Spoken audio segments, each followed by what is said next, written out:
Buenas noches, estimados hermanos. Estaremos viendo con la ayuda de nuestro Dios Éxodo 20, versículos 1 al 11. Recordemos que el pueblo de Israel se encontraba al pie del monte Horeb, o Sinaí. Esta era una ocasión solemne. Había truenos y relámpagos, fuego, humo, y así como una nube espesa que estaba en lo alto. Al mismo tiempo, se escuchaba un toque de trompeta que se iba incrementando cada vez más. La montaña temblaba y se estremecía, y debido al fuego parecía que estaba en erupción. Esto lo vemos en Éxodo 19, versículos 16 al 19. Todo ello ocurría porque Dios había bajado a la tierra para tener comunión con su pueblo. Un conjunto de leyes fue dado por Dios a los hebreos en este lugar, de manera que tales acontecimientos sobrenaturales y que a nosotros nos hubieran dejado asombrados, a ellos les mostraban más claramente a Dios, su gloria, su santidad, su majestad, así como la inflexibilidad de su ley. Con la entrega de la ley, el pueblo de Israel dio inicio a un periodo llamado teocracia. En esa época ellos tendrían como único jefe y rey a Jehová, aunque después serían una monarquía. Para iniciar este periodo era muy importante que los hebreos contaran con leyes y supieran que la exigencia de Dios era que ellos vivieran en santidad. Estas leyes también serían útiles para el gobierno del pueblo, para que entre ellos hubiera orden y que las demás gentes supieran que eran el pueblo de Dios. Por eso Dios les dio mandamientos. Algo interesante que nos dice la palabra de nuestro Dios, y uno de los lugares donde podemos verlo es el versículo 1 de este capítulo 20, es que los hebreos escucharon verbalmente la ley de Dios. Esto es, la oyeron de la boca del Señor. Pero además, Moisés recibió en 2 tablas de piedra 10 mandamientos escritos, los cuales son la columna vertebral, el centro o la base de toda la ley que Dios dio a Israel. A esas 2 tablas de piedra también se les conoce como tablas del testimonio. Y algo que a veces nosotros pasamos por alto es que la Biblia dice que fueron escritas por ambos lados por el dedo de Dios.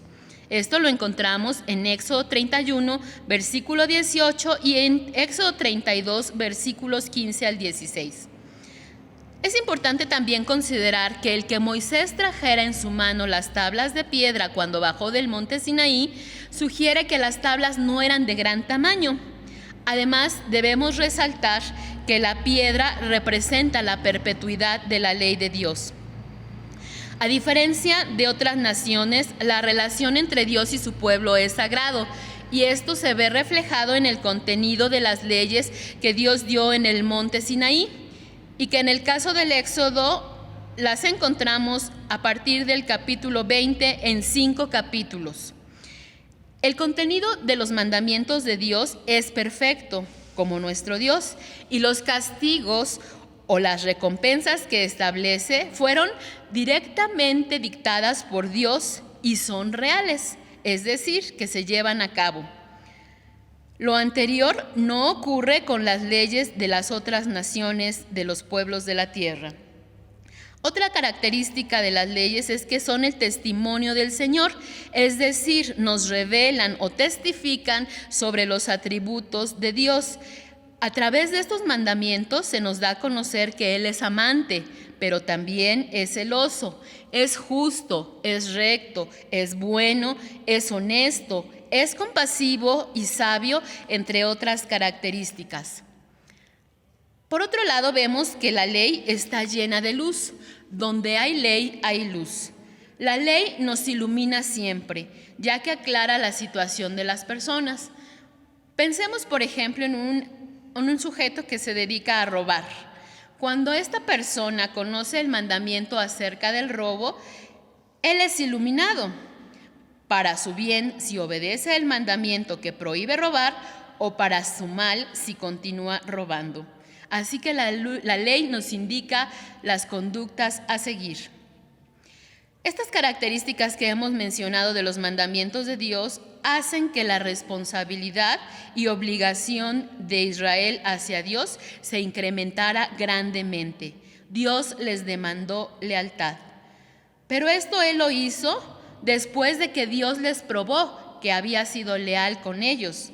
Y les probó también su amor, porque Dios les concedió amor, lealtad y libertad antes de exigirles obediencia, conforme lo podemos leer en el versículo 2 de este capítulo 20, que dice que Él fue quien los sacó de la tierra de Egipto, de casa de siervos. Ahora bien, en los primeros versículos de este capítulo 20 observamos que son 10 las reglas, normas o palabras que concentran la ley de Dios. Por eso también se les conoce como decálogo, que significa 10 palabras.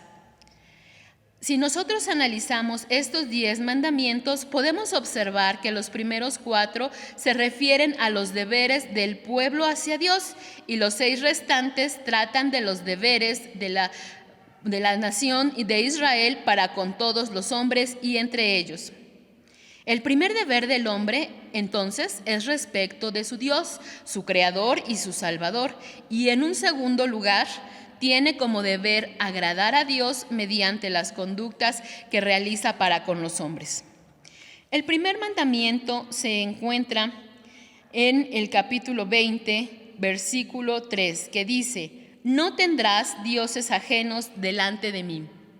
Delante de significa además de o aparte de. Por lo tanto, este mandamiento revela la existencia de un solo Dios y afirma el monoteísmo. Vale la pena mencionar que esta orden que Dios les dio quedó ampliamente respaldada por todos los acontecimientos que habían visto tanto los hebreos como los judíos días y meses atrás, porque Dios hizo portentos ante los ojos de ellos, mediante los cuales desacreditó completamente la idolatría y el politeísmo ante el mundo entero de esa época. Este mandamiento también nos enseña que Jehová, el único Dios que existe y que es el libertador de su pueblo, es celoso y demanda todo el afecto del corazón del hombre. De manera que un corazón que comparte su devoción, así como el servicio que solamente corresponde a Dios con algo o alguien más, ofende grandemente al único Dios que existe y que es Jehová. Es importante, hermanos, que nosotros veamos que este primer mandamiento se enfoca a un asunto interior del individuo, ya que tener otro Dios en el corazón, aparte del Dios verdadero, o compartirlo con alguien más, es una situación que cada quien practica y conoce de forma interna y personal. También observamos que este mandamiento es la base de todos los demás, porque nos hace ver que lo que más amamos y lo que más valoramos en nuestras vidas es lo que trasciende a todas las áreas de nuestro ser y determina nuestro comportamiento. Vayamos ahora al segundo mandamiento, que dice: no te harás imagen ni ninguna semejanza de cosa que esté arriba en el cielo, ni abajo en la tierra, ni en las aguas debajo de la tierra. No te inclinarás a ellas ni las honrarás. Esto se encuentra en los versículos 4 y 5. Mediante esta orden, Dios prohíbe a su pueblo fabricarse dioses, es decir, hacerlos de propia mano, pero también le prohíbe rendirles culto, y esto incluye a cualquier ídolo, cosa, objeto o elemento. Este mandamiento tiene que ver con la espiritualidad de Dios, porque nosotros sabemos que Él es espíritu. El Nuevo Testamento nos lo confirma, tal como se dice en San Juan 4:24, en donde Dios nos menciona que Él es espíritu, y como tal, los que le adoran, en espíritu y en verdad, es necesario que adoren. Así tenemos que Dios es infinitamente superior a cualquier representación o símbolo material o ente inmaterial hecho o tomado por el hombre para rendirle culto, por lo que es degradante y ofensivo tratar de reducir a nuestro Dios a una creación humana y representarlo o adorarlo por medio de cosas, objetos o elementos como lo estamos mencionando. Hacer una imagen de Dios o algo a semejanza de Él o rendirle culto es un asunto exterior del hombre. Así que este mandamiento complementa al primero y nos indica que debemos honrar a Dios tanto en lo interior como en lo exterior. Ahora bien, este mandamiento también tiene una explicación que es su complemento. En esta explicación hay una advertencia y una promesa, la cual dice: porque yo soy Jehová tu Dios, fuerte, celoso, que visito la maldad de los padres sobre los hijos, sobre los terceros y sobre los cuartos a los que me aborrecen, y que hago misericordia en millares a los que me aman y guardas mis mandamientos. Aquí Dios está afirmando su propiedad sobre el pueblo de Israel y les menciona que es un Dios fuerte, tal como ellos lo habían visto días atrás. También Dios les dice que es celoso, lo cual significa que no tolera ningún ídolo y que desea que lo amemos solamente a Él y que por amor a Él, en un segundo lugar, amemos a los demás como a nosotros mismos, según la explicación que dio nuestro Señor Jesucristo en San Marcos 12, versículos 28 al 31, en donde Él nos dice que amar al Señor, nuestro Dios, debe ser de todo el corazón, de toda el alma y de toda la mente y de todas las fuerzas. Este es el principal mandamiento, pero el segundo es semejante a él: amarás a tu prójimo como a ti mismo. Y el Señor concluye diciendo: no hay otro mandamiento mayor que estos.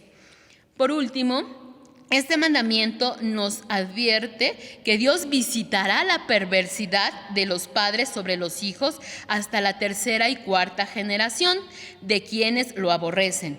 Pero Él mostrará su misericordia para miles de generaciones hacia quienes lo aman y obedecen sus mandamientos. Esta es la promesa. Aquí vemos que el trato de Dios hacia quienes lo odian puede ser cuantificado, pero su misericordia hacia quienes lo aman va más allá de cualquier clase de cuentas.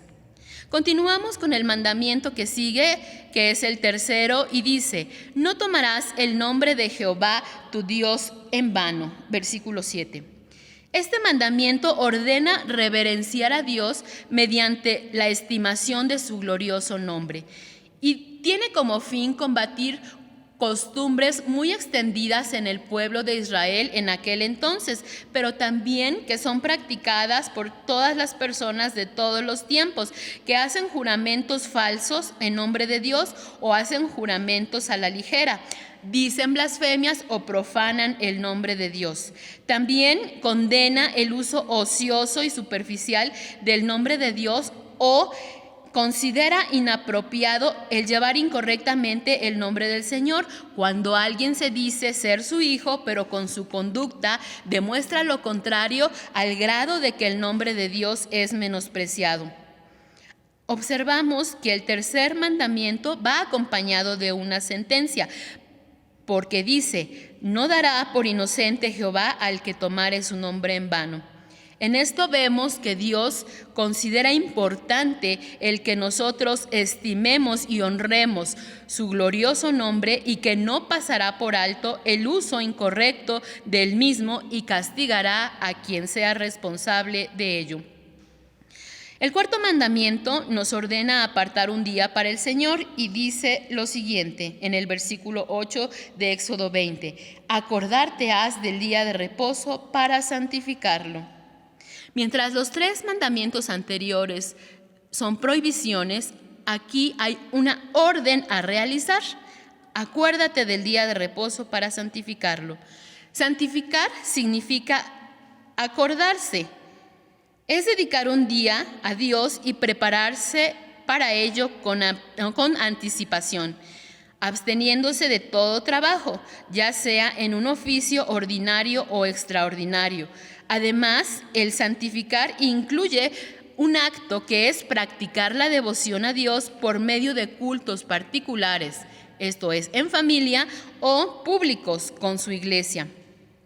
Es importante que tomemos en cuenta que en el ámbito religioso frecuentemente se discute si el día de la semana que debe apartarse para Dios es el sábado, como ocurrió inicialmente a partir de que Dios descansó el séptimo día de la semana de su obra de creación, o debe ser el domingo, que es el primer día de la semana y que comenzó a ser guardado por los primeros cristianos una vez que nuestro Señor Jesucristo resucitó. La conclusión es muy sencilla. El día sábado conmemora un acontecimiento de gran importancia, que es la creación de Dios, que en su momento llegará a su fin, mientras que el domingo celebra un acontecimiento mucho mayor, que tiene un significado, alcance y valor más alto, que se extiende a todas las épocas y a toda la humanidad, y que trasciende hasta lo eterno, y que es la obra de redención obrada por Dios mediante la persona de Jesucristo. Esta redención Él la logró a través de su muerte y de su victoriosa resurrección, la cual tuvo lugar el primer día de la semana, que es el domingo, y esa es la razón por la que la Iglesia de Dios conmemora este día. Además, nosotros tenemos que tomar en cuenta algo muy interesante. La palabra sábado significa reposo o descanso, así que se refiere a una conducta y no a un día, y esa es la orden a observar, a descansar o separar un día de la semana para dedicarlo a Dios y reposar de nuestras actividades cotidianas. En este contexto, santificar el domingo consiste en estar en comunión con Dios como actividad exclusiva, aunque vale la pena mencionar que nosotros podemos realizar aquellas actividades estrictamente indispensables y las de misericordia, como nos lo enseña el Antiguo y el Nuevo Testamento. De los 10 mandamientos, este es el de mayor extensión, ya que contiene una explicación sobre sus motivos y sobre su alcance. Dice: 6 días trabajarás y harás toda tu obra, mas el séptimo día será reposo para Jehová tu Dios. No hagas en él obra alguna, tú, ni tu hijo, ni tu hija, ni tu siervo, ni tu criada, ni tu bestia, ni tu extranjero que está dentro de tus puertas. Porque en 6 días hizo Jehová los cielos y la tierra, la mar y todas las cosas que en ellos hay, y reposó en el séptimo día. Por tanto, Jehová bendijo el día de reposo y lo santificó. Aquí vemos que el día de reposo es santo, pero también es un día bendecido por Dios. Dios concede a los hombres 6 días para que en ellos hagamos nuestras labores, pero Él se reserva un día para sí mismo en el cual no se debe trabajar, y esto incluye a todos los que están en nuestra casa. También vemos en esta explicación que en su momento Dios mismo descansó de su actividad creadora, así que Él es nuestro ejemplo para reposar un día de la semana y dedicarlo a la delicia espiritual. En nuestro caso debemos dedicarlo a la comunión con Dios, que es algo a disfrutar de Él. Además de que este mandamiento tiene como objeto glorificar a Dios, es benéfico para nosotros porque evita que nos sometamos voluntariamente al trabajo desmedido, y también busca prevenir que mediante nuestras acciones o nuestros trabajos nosotros lleguemos a considerar que el futuro depende de nuestra fuerza. Las leyes que Dios dio a su pueblo, en especial aquellos 10 mandamientos, de los cuales hemos estudiado los primeros 4, nos ayudan a entender 3 cosas. La primera de ellas es la manera en que Dios desea ser conocido.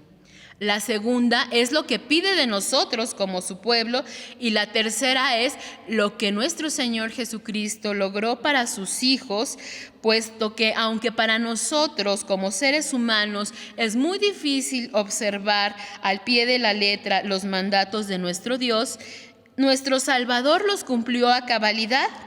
Y a quienes hemos depositado nuestra fe en Él, Dios nos atribuye la perfección de Cristo, misma que nos permite considerarnos hijos de Dios como si nunca hubiésemos pecado.